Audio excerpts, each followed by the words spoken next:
What's up, everybody? Welcome to Building Our Power. This is Gabby. And KT.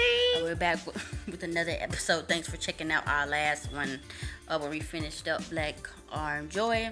Today, we're going to be talking more so in a ranting, so stay tuned. If you'd like to donate to the work we're doing in the city, you can do so. We recently got some very generous donations. We were able to take the groceries over there to the pantry. We were greeted with a friend, and like they were so happy. We had washing powder, detergent, baby formula. I brought some more of my clothes over there, and they took it all. And so we was like, hey, get what you need. So if you'd like to donate to that, you can do so. Link is in the description. If you'd like to join us, like I said, we're getting connected with some more people in the city, you know, starting to organize, get stuff popping. You can do so. Link is in the description. All right, guys, today we're going to talk about recession things. We know the recession is here, despite what people say. The pandemic is still here as well. And we're just starting to see trends that people are talking about. And we want to talk about them as well and kind of explain, you know, why they're happening at this point and what we can do to kind of combat these trends. So, KT, you want to go first? Yeah, so something more recently that's come across the feed, essentially, is people now talking about how celebrities or even rich people are taking out their body modifications, whether that be implants or whether or not that is like butt implants and things like that. And so they're starting to say that skinny is the end. Skinny is starting to become in again. And yeah, I just want to kind of talk about that and how, number one, the fat phobia that surrounds. And then also, number two, how skinny actually never left. So, yeah. Yeah, so for the first part here, I'm going to let Gabby kind of talk about it because Gabby actually read an article about how fat phobia ties into eugenics and how essentially that goes into fascism and why certain things like that are starting to uptick currently since we're in a recession. So go ahead, Gabby. I would encourage everybody to go check out the TikTok Crutches and Spice. Yeah.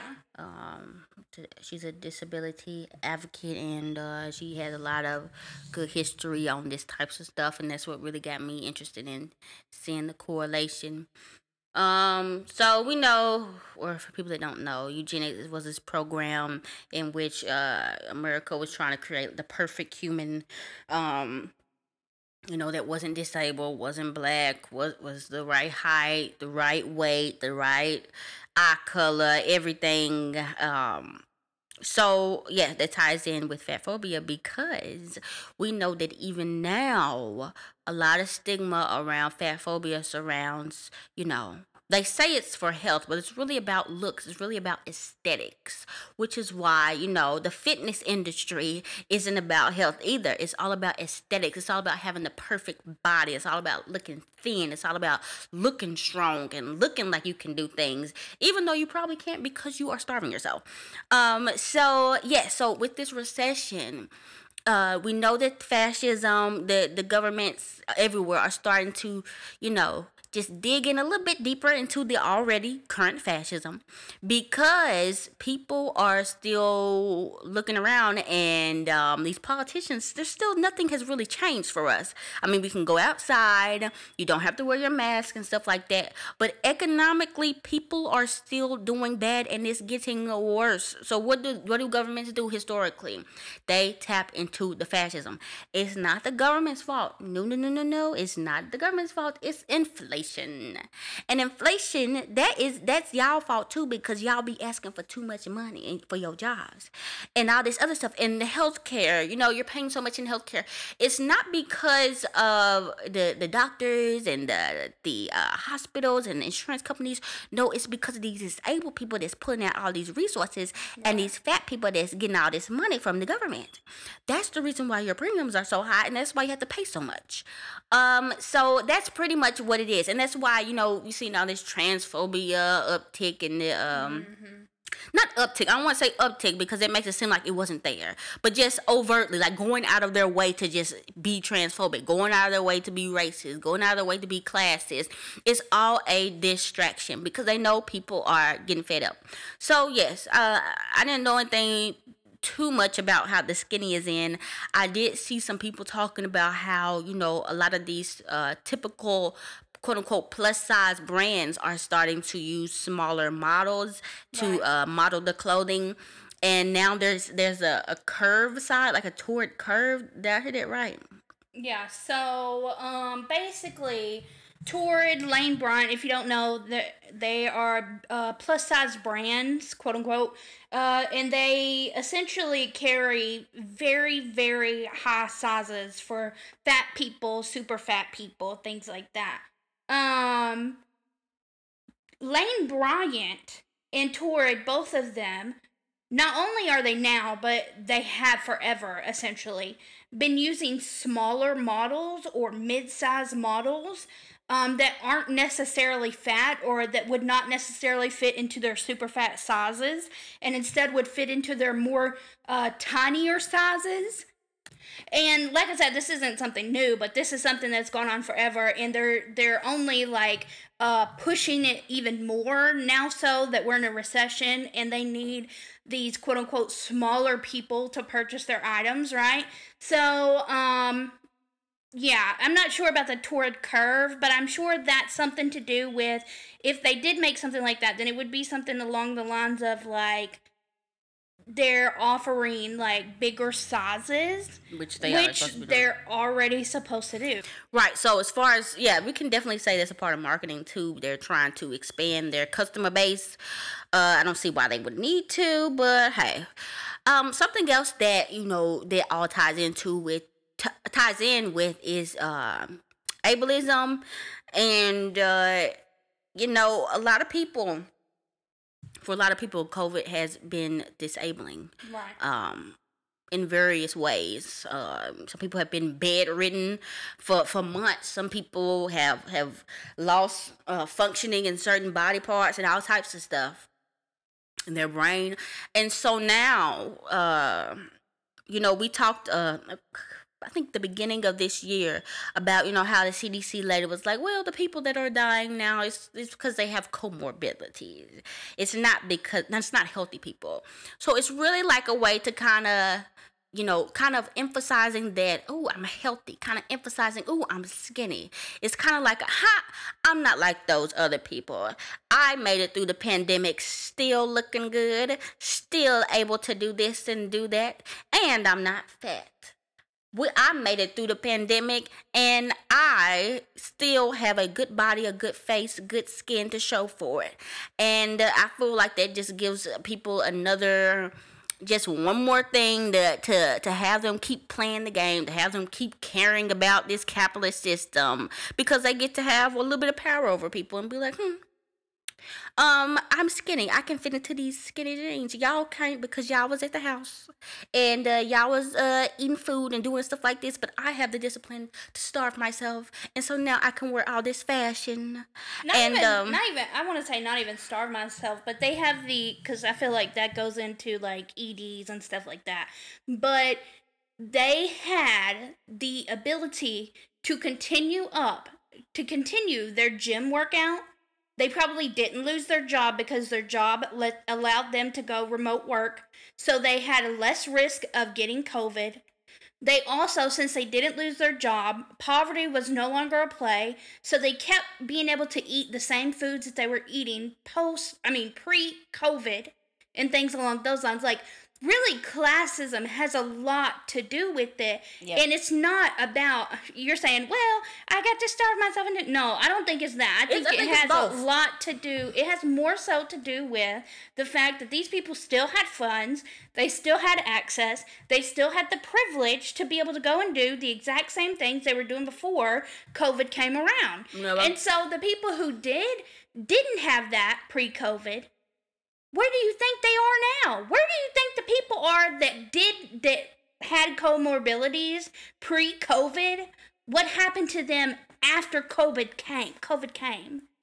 What do you think? Got worse. Mm-hmm. Yes, but the starving thing still goes into it because it has something to do with eugenics. It has something to do with this whole model of. I was reading something about the puritanical culture of being able to go against one's urges, purity, to be able Right. to not delve into these urges of overeating and quote unquote laziness and all this stuff. It's seen as a virtue to be able to be able to pretty much to literally starve yourself in order to be seen as a good person, a better person. And because we don't a lot of people don't have access to show for things, like they don't have the money to show the cars or the nice clothes or whatever. That's something easy, that's something attainable that you can do, that can give you worth in this capitalist system. Be like, well, I don't have money or nothing like that, but at least I look better than everybody, or at least I can, like I said, fit into these clothes and stuff like that. So I just feel like that's just one little piece of this entire little fascist puzzle that is being used to keep us all in this loop de loop. Fascism pulls all the punches, so it's going to pull the ableism, it's going to pull the racism, it's going to pull the classism, it's going to pull anything that it possibly can. And to the classism, which, like you said, ties into everything, a lot of people that don't even have the money are still looking for ways and reasons to be classist to people who have a little bit less than them. Yeah. Because And that's the only power you got. it's the only power you have, and we see this on Twitter and stuff like that. People wagging their fingers at people having to make GoFundMe's because they need some money to pay for their groceries. And it's like, why y'all making GoFundMe's, and why y'all weaponizing y'all identities to get money from people? And it's like, because they need the money. I mean, do you want somebody to make you a GoFundMe? What really is the problem? And I feel like, there's something that's emboldening people to delve into this level of classism with no social awareness that they're in the same boat. And I don't know. I don't really consume a lot of mass media. Maybe it's something on TV. Maybe it's something that people are talking about on TikTok or something like that, that's making people feel like they have to flex the little dollars that they do have, even though we're all in a bad situation. Have you seen anything like that? No, I'm gonna tell you what it is, though. It's definitely classism. It's the fact that there's more poor people during COVID, during the pandemic, and the rich got richer. And the media made that absolutely clear. Twitter made that absolutely clear, that the rich got richer and the poor got poorer, right? So now that there's even more poor people, there may be somebody who has just a little bit more money than the next person. And if you were ever in the middle class, or if you were ever in the upper middle class, and you're now down in the where the poor people are, the moment you get some money, guess what you're gonna do? You're gonna flash it. You're gonna flash every single bit of it, because that's what you're used to. Yeah, you're right. I agree. There's the the temptation is there if you don't have your mind in the right place. People who don't know, I recently got a new, better paying job than that crap I was making it as a pre-K assistant. And just from the increase of my wage, I see how little I was making and how little most people are making. Like, if I wasn't living with my parents, I would not have been able to survive in this city. And if I was still in that frame of mind that, you know, I need to aspire to the American dream. I need to step on other people to get up higher, to succeed, to have success. Then I see how some people will be like, oh, well, now it's time for me to show everybody what I got. Now it's time for me to flaunt all this stuff in everybody's face. And there's no reason why you can't get where I got, because I did it all by myself, even though I didn't. And there's no reason for y'all to be complaining about nothing, because I'm making good money. There's no reason you can't be making good money. But even then, like, I'm interrupting you, but I want to say, like, if we look at yes, if I want to delve in, if we look at your comparison to your life before you got that new job in your life now, do you think your quality of life has went up? Yeah, definitely.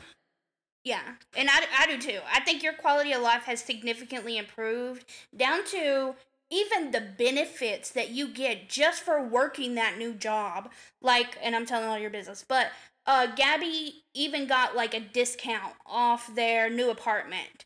Their new apartment deposit and their monthly rent. They got a discount on it because of the job that they work. Right, and because the economy is so bad and inflation is so bad, me making that amount of money, it's like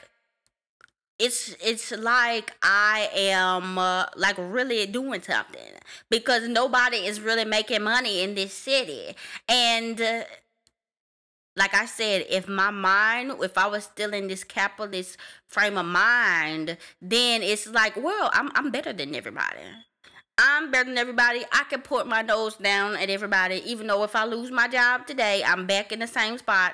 But I feel like that's kind of what's going on right now.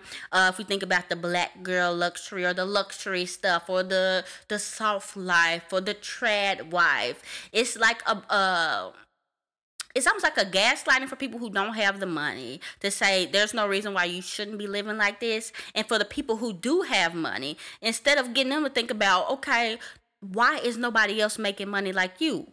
And you need to be helping everybody. It's got them looking over here to, I need more. I need to get more. I need people to know that I have money. And I feel like it's creating an even bigger class divide. And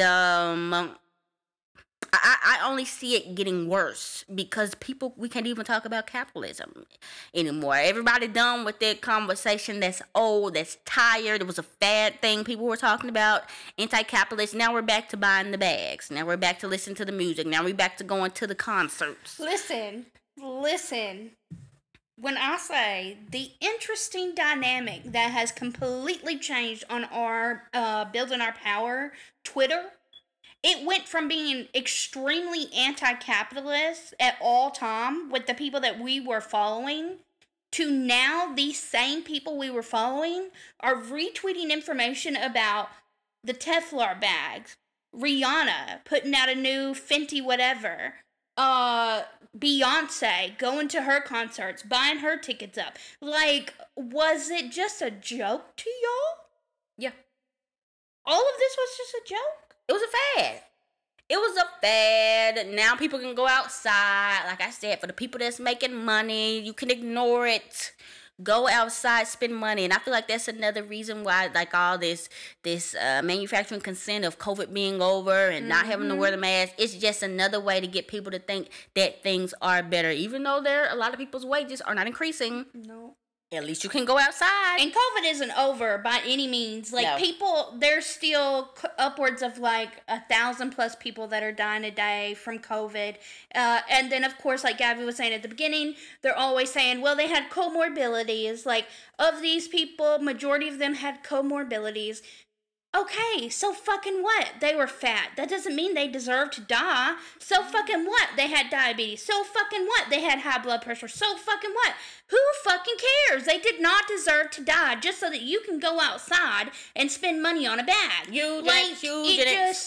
It's completely outrageous, and we knew this was going to happen with COVID. We knew that the moment that they stopped putting people inside, people were no longer going to be thinking about all the shit that they're having to deal with, and instead they were going to go right back to their quote-unquote normal lives where they could ignore poor people, and they could ignore fatphobia, they can ignore classism, homophobia, racism. They can ignore all those things now because they have money and they don't have to look at those things. That's the thing. And I like I said, I feel like that's another reason that they didn't want that lockdown to happen no more because, yeah, people weren't buying stuff, but people had to sit down and think.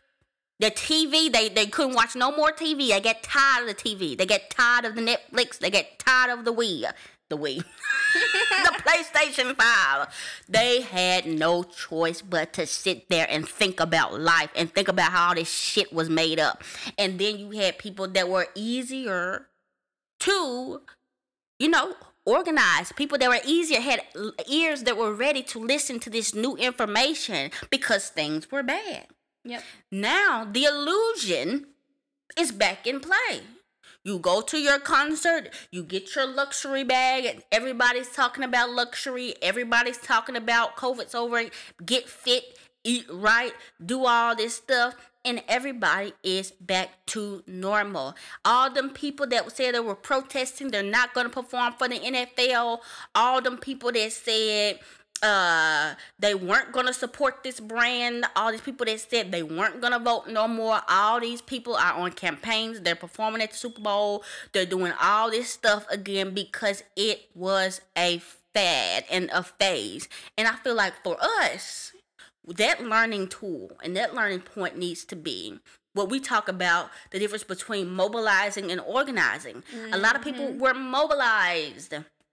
A lot of people were mobilized, a lot of people were interested, but not a lot of people were organized. Because as soon as them doors opened back up for the businesses, they were gone. And so now it's a little bit harder for us because you don't have a captive audience all the time. And you have to actually get people and get them in a spot where they actually care about listening what you have to talk about. And that's what we gotta try to figure out now. Yeah, so there is something I want to ask you specifically because in a previous episode you asked me sort of a similar question. But what do you think, as a thin person, you can do to help combat the fat phobia and the quote-unquote skinny is in type stuff? Well, one of the first things that I would have to do is look internally within myself and see how I am internalizing those messages so that I can then be able to see how I project them to others and all that other stuff. So, firstly, going within myself and seeing how am I reinforcing these ideas of fat phobia within my own personal self and how I view my body and how I view myself. So I do that work. And then I can become more conscious of how am I doing that and spewing that rhetoric or reinforcing it or encouraging that rhetoric within my daily life. And always be ready and be willing to call it out when anybody is spewing fatphobic rhetoric. Call them out with facts, call them out by roasting them, whatever you have to do. And then just continue to spread information and education on what are the facts. And why is it that you are fat phobic? It's not some natural thing. It's not something you were born with.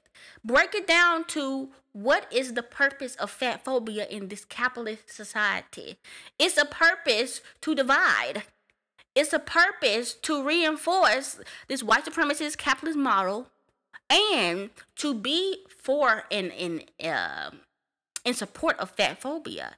It's to be against the people. It's to be for this capitalist model.